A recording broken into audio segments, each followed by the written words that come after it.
Thank you. Welcome to the panel, How Anti-Semitic is Ukraine, part of the second annual Kyiv Jewish Forum. We have with us today really an all-star lineup of panelists. I'd like to tell you a bit about them. First off, we have Dmytro Kuleba, Minister of Foreign Affairs of Ukraine. We have Ambassador Joel Leon, Ambassador of the State of Israel to Ukraine. We also have Katharina von Schnurbein, European Commission Coordinator on combating anti-Semitism and fostering Jewish life. And finally, we have Rabbi Andrew Baker, the personal representative of the OSCE Chairman in Office on combating anti-Semitism and Director of the International Jewish Affairs of the American Jewish Committee. And we're going to be discussing a subject that is extremely important to our understanding of modern Ukraine and also to Ukraine's development as a democratic and European state. It's not a secret that in Jewish history, Ukraine has often been regarded as an anti-Semitic country, a country that is perhaps seen as more anti-Semitic than its neighbors. But the situation is not necessarily the same today. It's a lot more complicated. And opinions differ as to how widespread anti-Semitism is in Ukraine. In March 2018, the Pew Research Center found that only 5% of Ukrainians would not accept Jews as fellow citizens, a figure that was significantly lower than in neighboring countries. However, an Anti-Defamation League survey found that between 2016 and 2019, the number of Ukrainians holding anti-Semitic views rose from 32% to 46%. But as with virtually anything, both of these results are controversial and the situation is quite complicated. What is the situation with anti-Semitism in Ukraine today, and what can the country do to fight it? That's the subject of our discussion.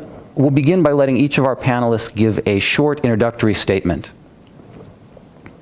So I now hand it over to Minister Kuleba. Hi, hello to everybody. It's my pleasure and honor to join you on this panel. Well, I firmly believe that there is no place for anti-Semitism in any country of the world, and Ukraine is no exception. This is the founding principle that every country should be based on. No anti-Semitism, no anti-human feelings.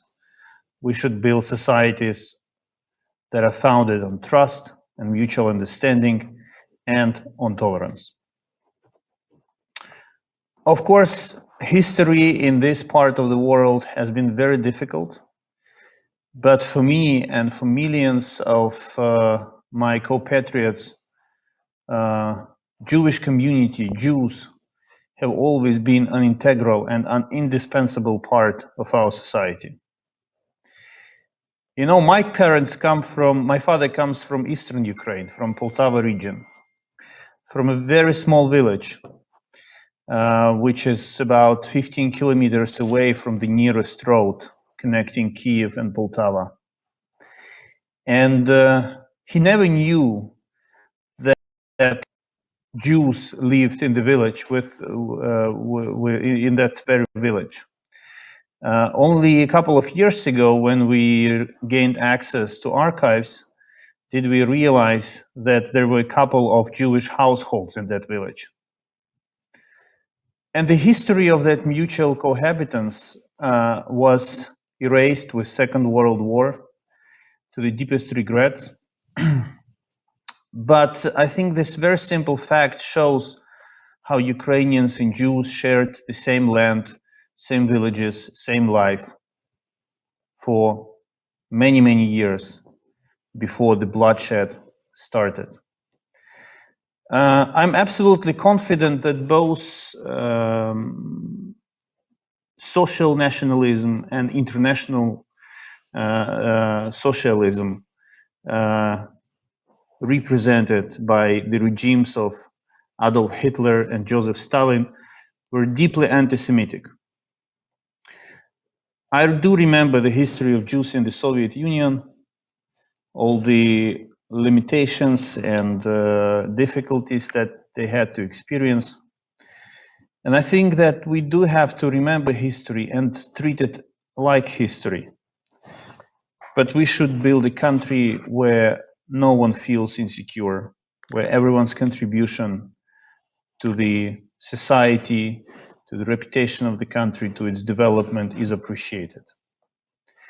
And for me, it doesn't matter whether someone is a Jew or a Pole or a Ukrainian, as long as he or she cares for the good of this country, we are all one. We all live in one society. We are the fabrics of that society. When it comes to the past, of course, it's easy to fall victims of, generalization, coming to general conclusions, labeling nations or parts of the nation for being good or bad. But I believe that it would make a lot of sense to focus on facts and always remember that responsibility for a crime is personal. This is the founding principle of a criminal law, of a national criminal law, but also of an international criminal law. There is always someone who violates the law and commits a crime. And in that sense, I'm absolutely confident, and I believe this has been the practice in Ukraine, that anyone committing an anti-Semitic act should bear responsibility for its wrongdoing, for its crime. This is clear. If you violate the law, you have to bear responsibility for that. While honoring the past, I'm really looking forward. I'm a forward-looking person, and Ukrainians whom I see around me also seem to be forward-looking. And in Ukraine that we are building, I want it to be a country, a multinational country, not only including those nations and communities which have been part of us for hundreds of years, like Jews, like Crimean Tatars, like Hungarians, like others, but any nation, any race, any religion should be welcome in Ukraine. And in that context, I would like to recall the recent decision of the president of Ukraine to recognize Rosh Hashanah as a national holiday in Ukraine, and also some Muslim festivities were recognized. This is the country we are building. The country that stands against aggression, but that accepts all nations, all religions, and all races as part of it. Thank you. Thank you. I'll now hand it over to Ambassador Leon. Thank you very much, and hello again to all the friends around. The question was how anti-Semitic is Ukraine today. You said that there are the reports and the surveys that gave some answers. I'm looking at the facts. First of all, we will have to ask the question, when we ask Ukraine, what is Ukraine? Are we talking about the government, or are we talking about the people? Are we talking about all the people, or are we talking about certain categories of people? So first of all, it should be clear, and Minister Kuleba said it, and not only said it, but I see it also the facts. The Ukrainian government is far, far, far from being anti-Semitic. The Ukrainian government is doing everything that he can in order to fight anti-Semitism. The second thing is about the question about the people. The questions of anti-Semitism is, what is anti-Semitism? And the differences, if there is anti-Semitism or not in Ukraine, are coming because of the lack of definition of anti-Semitism. For a little bit more than 2 years now here in Ukraine, I am calling upon the Ukrainian government to adopt the definition, the working definition of IRA, of the International Holocaust Remembrance Alliance, the working definition and anti-Semitism, in order to have a common basis to see what is an anti-Semitic act. Because if monuments to the victims of the Shoah was desecrated by somebody, it shouldn't be seen as a hooligan act, but as an anti-Semitic act. according to the legislation in Ukraine, this act will be pursued as hooliganism and not as anti-Semitism. So when I'm coming and saying that there are hundreds of anti-Semitic acts in Ukraine, the Ukrainian officials are telling me, no, there are only 13 or 20, because according to their definition, anti-Semitism is something else. The second point is anti-Semitism in the social media. We see hundreds of posts who are very anti-Semitic and very offensive to the Jewish nation. Nothing can be done against this because the Ukrainian legislation doesn't see it as anti-Semitic. So we have, first of all, to have our common basis. What is anti-Semitism and what can we do?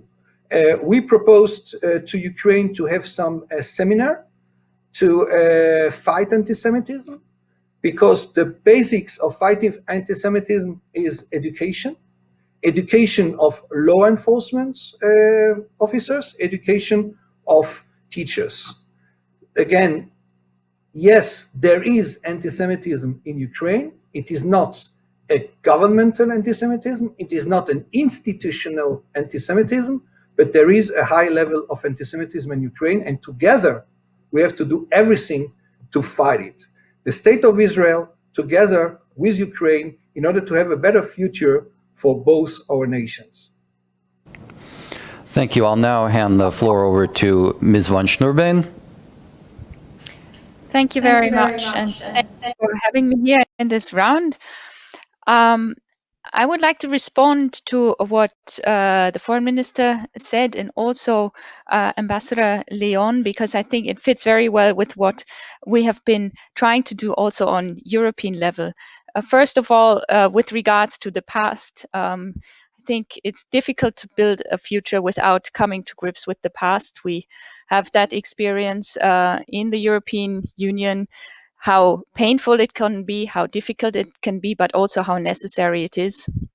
And in that regard, we have supported independent research about the Holocaust to ensure that we can look at the facts, as the foreign minister said, and ensure that that our narratives don't get disturbed by the way we see the Second World War in particular, and the fact that the Ukraine was a victim on the one side, but on the other side, of course, there was also collaboration of individuals, as was also already mentioned. So to ensure that there is a clear understanding of the past and the way that the Jewish community of Ukraine has been treated, has suffered, and was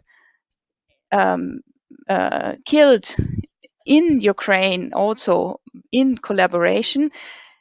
On the one side, and the other side, the fact that, of course, Ukraine was also a victim of Nazi Germany. So this, I think, is an important basis to start addressing anti-Semitism today as well. And we started in the European Union, and as you may know, that also, in the EU we have an enormous issue when it comes to addressing anti-Semitism, and we have to acknowledge that we need to, in all different areas of society. And my position was actually created 5 years ago only to in a systematic way look at what can be done. One thing that we did, and I fully agree with Ambassador Leon on this, is the fact that you can't fight it if you can't define it. We need to know what anti-Semitism is and what the various bits are today in order to be able to address it. And that means knowing the sources and knowing the groups where it comes from, but also knowing the various forms in which it can be expressed from right-wing, racist, Christian, Islamist anti-Semitism, to also left-wing anti-Semitism when it comes to anti-Zionism. So all these different forms need to be addressed, and the International Holocaust Remembrance Alliance's definition that I believe the Jewish Youth Organization tried to get adopted some 2 years ago is in Ukraine is a good instrument. We adopted it in a declaration in the European Parliament in 2017, and in 2018 all EU states by unanimity adopted a declaration against anti-Semitism, in which they also recommend the use of this definition, because it helps to see how, for example, anti-Semitic incidents can be recognized and then also become part of the data collection. When police and law enforcement encounter an anti-Semitic act, they need to know whether it is one or not, and in which category to place this incident, in order to get a real picture of how the situation truly is for the Jewish community.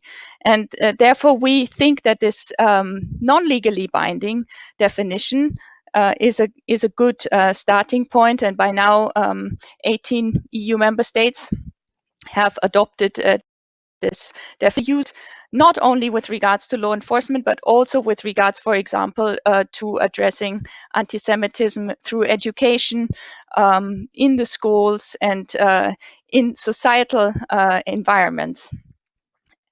Finally, the issue of addressing also online anti-Semitism. I think we have seen also through COVID now that on the one side, conspiracy myths have significantly increased during the lockdowns and during the rise of the COVID pandemic.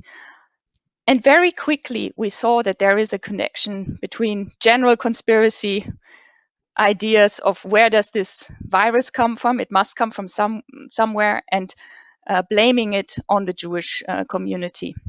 And therefore, we saw in the different languages in various online circles that anti-Semitic remarks increased, and we see it now that it is happening from, say, the online sphere to the concrete world, with demonstrations we see against Corona measures that overlap with anti-Semitic expressions and are connected to different extremist groups, from right-wing extremism to left-wing. It's a very broad mix, and it's very dangerous and needs to be addressed. And conspiracy myths, however, are not necessarily illegal. We have in Europe also legislation that requests, rather, we have a code of conduct that, based on legislation, obliges the platforms to take down illegal hate speech according to European legislation that is flagged to them within 24 hours. And there we see that there has been an improvement with regards to the takedowns on the one side, but in particular with regards to the responsibility that the platforms take with regards to keeping their platforms clean. We are far from what actually should, how clean the platforms should be, but we see that there has been progress, and we believe that we need to address both the conspiracy myths, also because the road from conspiracy myths to actual hate crime in the real world is very short, and addressing hate speech by taking it down simply because it is illegal, and of course also because it is very harmful. Many of the attackers and terrorists that have attacked Jewish premises in the EU have radicalized themselves through the internet. And a recent study from Italy says that on the internet, people radicalize 4 times faster than in the real world. So it is essential to address hate speech online and conspiracy myths online. We think that it is important to ensure these structural changes and to see that we need long-term efforts in order to ensure that there is a sustainability in pushing back anti-Semitism. Thank you very much. Thank you. And finally, Rabbi Baker. Thank you for this opportunity. You know, I regret that we can't all be together in person in Kyiv. We're all obviously living through this pandemic, this coronavirus. And it brings to mind really a common analogy frequently used to explain anti-Semitism is sometimes to speak of it as a virus. It's a virus that can become severe, even lethal. It's a virus that perhaps can diminish. Unlike the COVID virus, there's no vaccine, and there will be no vaccine to eliminate anti-Semitism. So it might be useful to think of the various things that we're all doing now to try to at least mitigate the problem of the current virus as a way of understanding how to deal with anti-Semitism. We obviously know how important it is to identify sources of this virus, to track and trace people that have come down with it.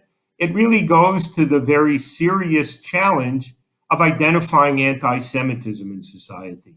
I won't repeat what the previous speakers said about the value of a common, comprehensive, working definition of anti-Semitism that many governments have already adopted, and surely we all hope Ukraine will do that as well. If you're going to deal with anti-Semitism, as it's been said, you need to define it. You need to understand it. That's the first step that we all need to take. In identifying anti-Semitism, we have various ways also of categorizing it, measuring it, recording it. That's why it's so important that government, local and regional and national agencies collect data on anti-Semitism, recognize incidents for what they are, not, as it's been said, necessarily just acts of vandalism, but when Jewish sites are targeted, when anti-Semitic phrases or symbols are used, those are incidents of anti-Semitism. We need to identify them.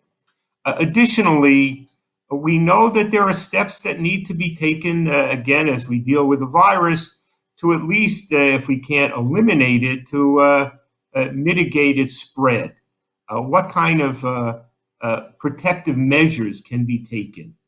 And there too, I think we look throughout Europe in general, individual countries, at the importance of providing security for Jewish communities, for institutions, for synagogues, for schools, and also for Jews simply walking on the street. This is a problem that may be more severe in some countries than others, but it's something that we already have through the OSCE, European-wide measures, strategies, specific steps that governments should be taking to deal with the challenge of anti-Semitism. I think as well, we need to minimize the spread. Now, you referenced at the beginning 2 surveys with rather contradictory reports, the Pew survey and the one conducted by ADL. I think it also points, it should be obvious, to the measured but limited value of surveys, although they are one tool we have to use, but also depending on questions and responses, how that may be measured. In particular, the Pew survey found that in general questions about attitude toward Jews, those in Ukraine had rather positive views, and they expressed that. The ADL survey referenced specific anti-Semitic stereotypes, and in this case, they seem to resonate at a much higher percentage. Now, that doesn't mean that the people that held those anti-Semitic stereotypes, issues such as conspiracy theories about Jews and so on, were themselves anti-Semitic, but the views they held were. So it really goes, I think, to the importance of education, of people understanding what are such negative views, what they mean, and also, which those general surveys will not share, what impact they have on local Jewish communities, on their own sense of comfort, of security in the larger society. This is an issue that the minister at the beginning spoke to, the role of the government in Ukraine to ensure the safety and security, to combat anti-Semitism. But the environment itself is also susceptible to the various impact of history, of events that have really had dramatic, tragic consequences for the pre-war, the pre-Holocaust Jewish population in Ukraine that was so numerous, that contributed so much to Ukrainian life and culture. And so we see, again, it's not unique to Ukraine. It's something we see in the region more generally. First, the Holocaust had such a direct and significant impact. As observers have pointed out, the Holocaust in Ukraine and much of the former Soviet Union was, as Father Patrick Dubois, who's researched this, termed it a Holocaust by bullets. We know Jews were taken from various towns and villages throughout Ukraine, marched only a short distance out of those towns, and shot and buried in mass graves. All done, at least witnessed by local Ukrainian residents, in some cases assisted, perhaps under duress, but assisted nonetheless by those people. And dealing with that history after half a century under communist domination has not been easy really for any country. But it's also one that in Ukraine has posed very difficult problems in addressing forthrightly. Those two are matters that really will impact on how Jews today see themselves, understand their place in the larger society, in this case, in Ukrainian life and culture.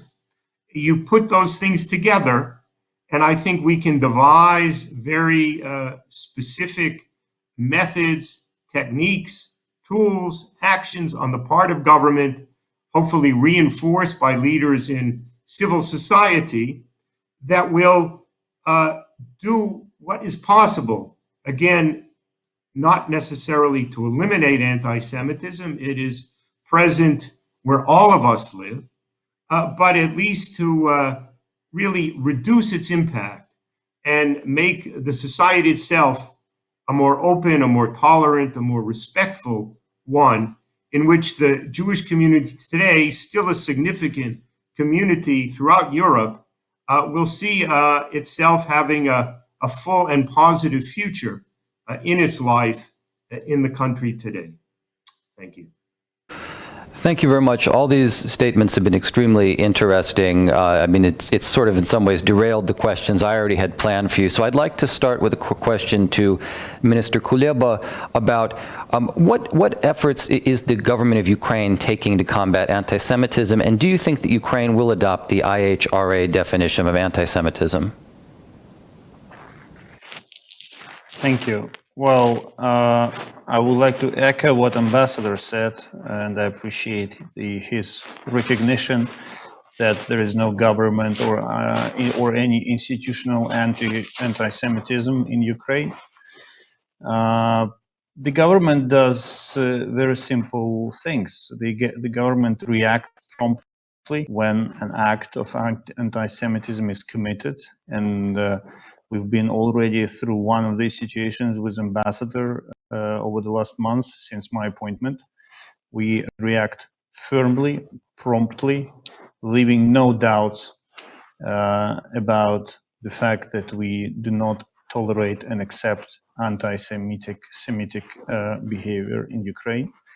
A large part, of course, is about education. And I agree that we should educate people about horrors of the past, but also about the future of the country that is built on mutual understanding between different nations. And the tragedy of Ukrainians, of what we suffered from communists, and an act of genocide was committed against us by Bolsheviks, by Stalin regime, makes us understand very well what national tragedies are about. And in that sense, we fully understand the pain and the horror of Shoah.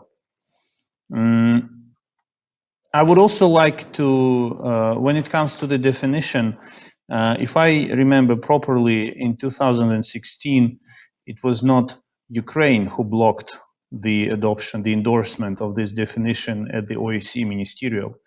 Ukraine was ready to endorse it at the OSCE.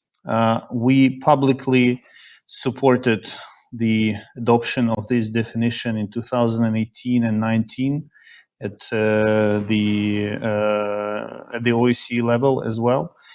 And after the visit of recent visit of Prime Minister of Israel Netanyahu to Ukraine, the government officially instructed all relevant agencies to consider the issue formally, officially, and provide its opinion on how to proceed with it.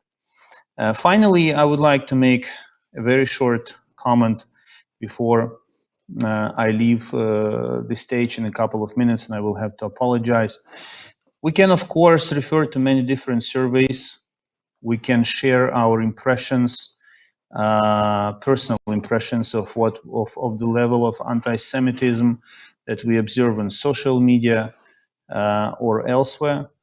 But the best answer to the question how anti-Semitic Ukrainian society is came in 2019, and this is the best survey you can get.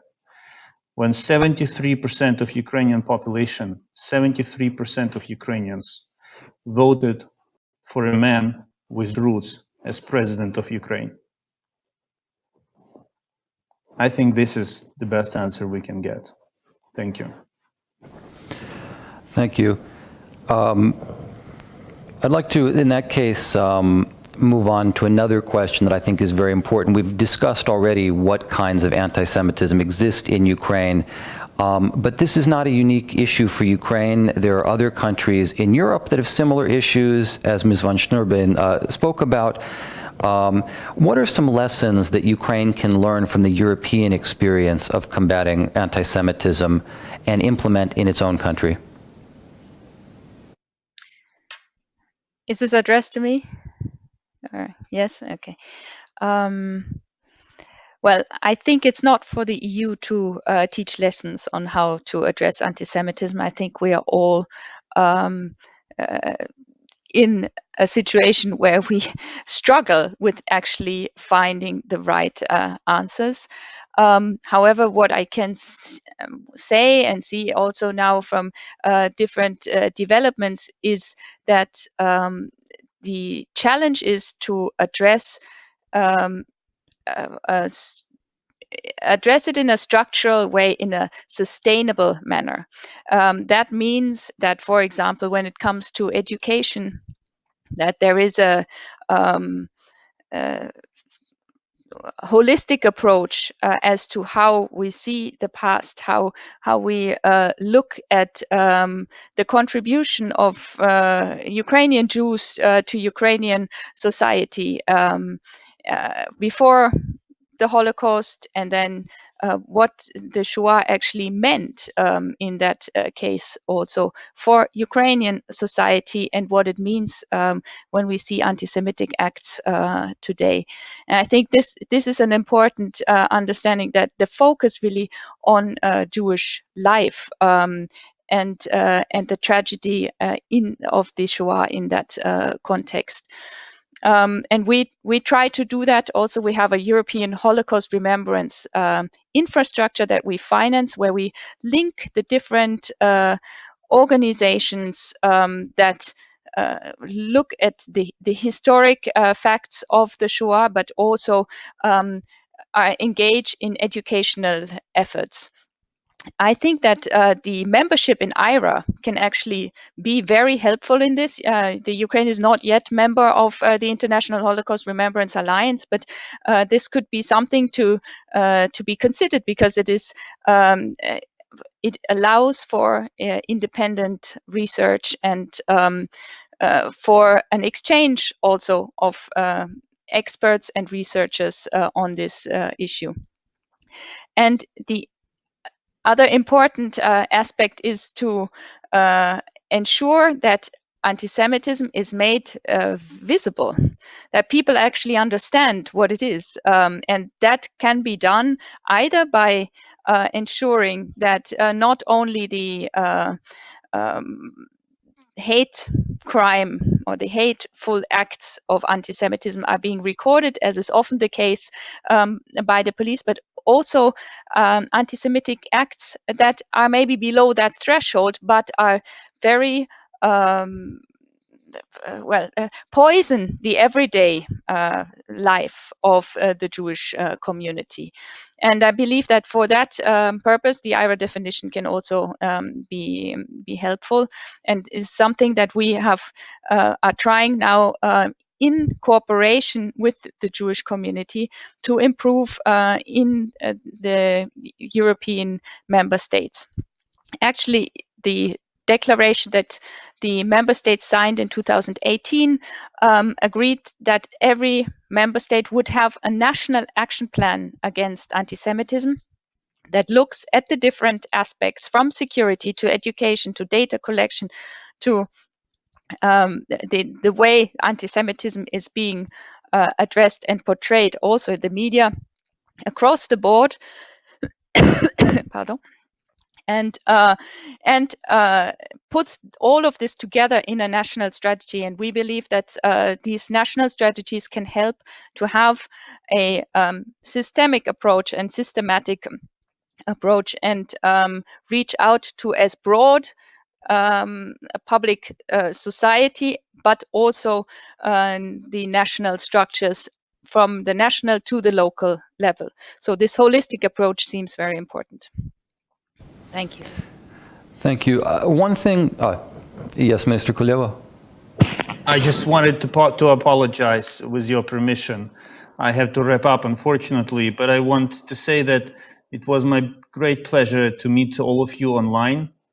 Vienna and Brussels, OSCE and the European Union are very dear to my heart. I have never been to Israel yet, but I'm sure that once I'm there, it will become close to my heart as well. And this is not a hint that you should invite me. Mr. Moderator, thank you for your excellent moderation. I wish you a very successful and meaningful end of this conversation, and I look forward to seeing you in the future. Thank you very much. Thank you for joining us. Rabbi Baker, I think you wanted to say something here. A couple of points when you talk about what can be learned from other countries. I think confronting the history of the Holocaust is a particularly challenging issue for those countries where it took place. What we saw going back some years now was the creation of international historical commissions as a way to provide a clear and critical evaluation of what happened.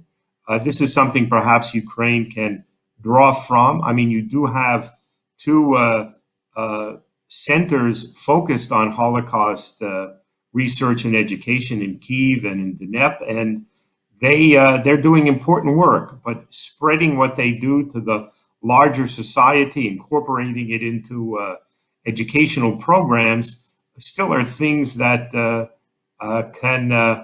can be drawn from, again, other countries and what they're doing. I think it's also critical. The OSCE has identified commitments to which Ukraine has adhered or sworn to uphold, that really go to the importance of collecting data so we know the problem and we know where it takes place. This is something that much more, I think, can be done in Ukraine.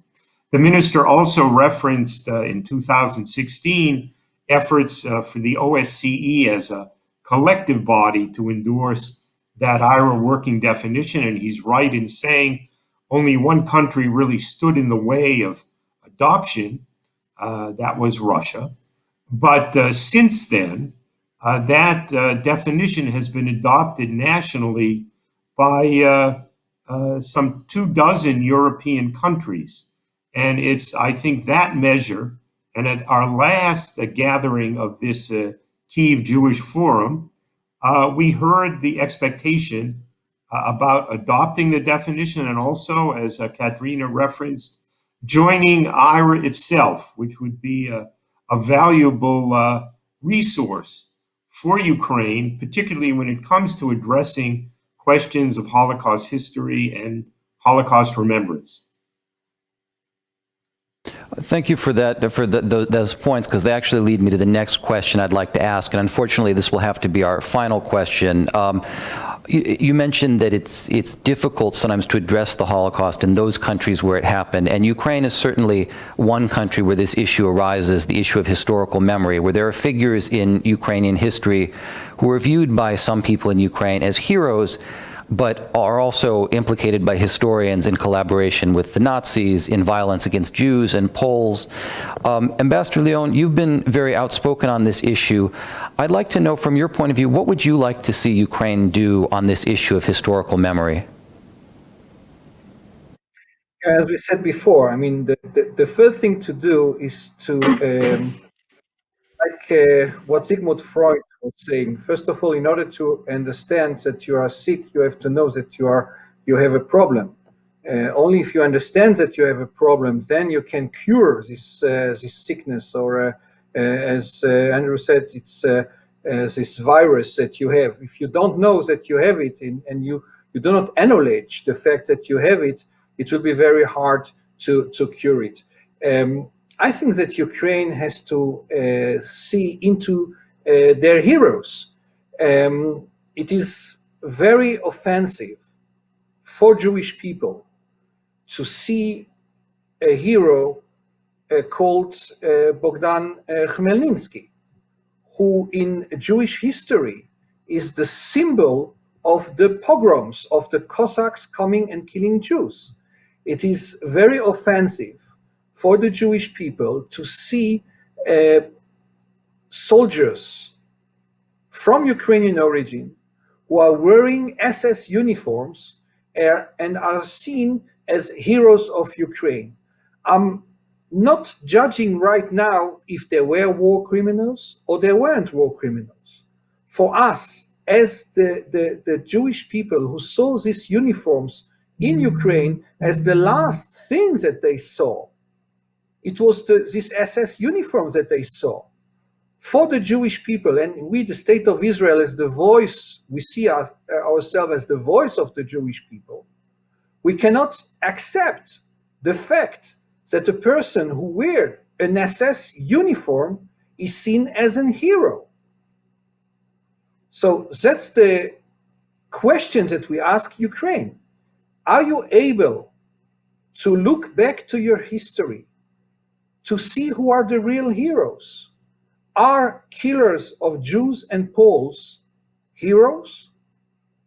Or are musicians, generals who were not involved in war crimes, they are heroes? Who are your heroes? Because a nation is defined by its heroes. So yes, I am very loud about the fact that Ukraine is glorifying people who were wearing the SS uniform or who killed Jews and Poles.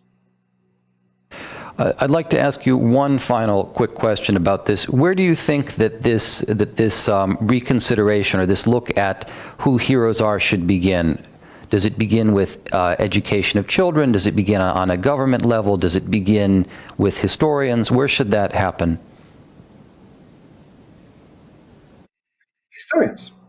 Historians. We proposed Ukraine to have a historical commission, Israel and Ukraine, not to talk only about the Holocaust or the period before the Holocaust, but about 1,500 years of cohabitation of Jews and Ukrainians, to have this historical commission and to begin the work. Would anybody else like to comment on addressing an issue like this? Let me comment briefly, if I may. The challenge we see, by the way, is taking place elsewhere in Europe and by the way, here in the United States as well, as we wrestle with a history, at least in America, of national leaders that were also very much in a former time complicit in a racist society, slave owners and the rest. We're not, I think, correctly canceling this history, but we're really challenged about telling the full story of these figures.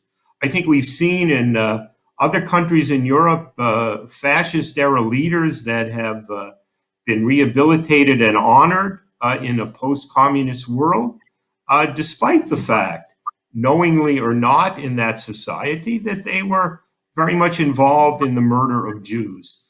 It's at least a debate that the society itself needs to have. And that's something that really has been lacking in various places, and Ukraine is one of them. So I think, as Ambassador Leon rightly indicates, a first step to address this would be an international historical commission.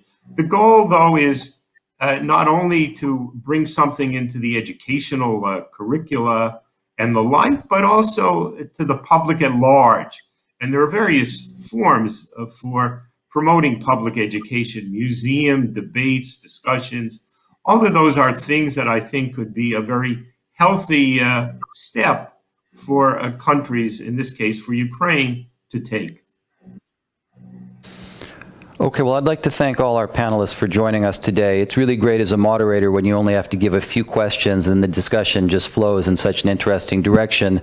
Thank you all.